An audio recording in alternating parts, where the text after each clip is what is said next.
أزقة قرية الربيضة جينا على مكان هو ما يقاس بعدد السنوات ولا يقاس بعدد الأيام، إنما يقاس بالدلة والفنجان، بالحاجات الأثرية.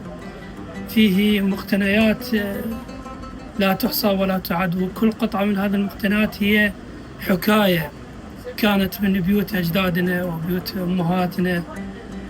فكل كل قطعة في هذا المكان هو قصة عبارة عن كأنها من قصص ألف ليلة وليلة.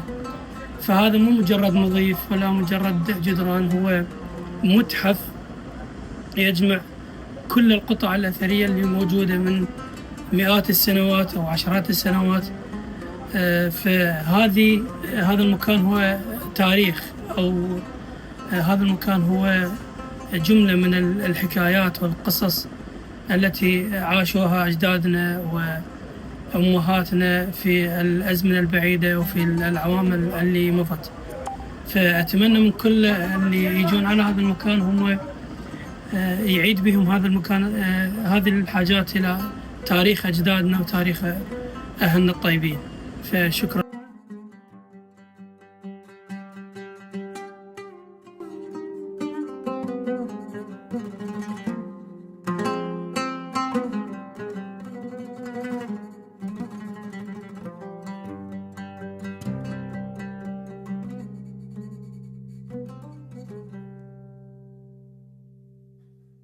يعني حتى التفاصيل الصغيرة موجودة في هذا المكان، يعني فكرة جدا أعجبتني، وأعتقد حالة نادرة. هذا المضيف ما موجود بكل المحافظات العراقية، أعتقد الوحيدة هي هذا المكان موجود بناحية الربيضة.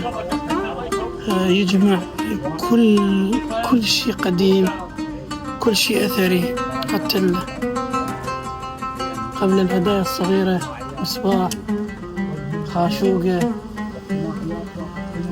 يعني الله يحفظ هذا المكان ويحفظ أهله، ومضيف عامل إن شاء الله نشوف بعد أزود وأزود من القطع الأثرية اللي عاشت عليها أهالينا الطيبين في قديم الزمان.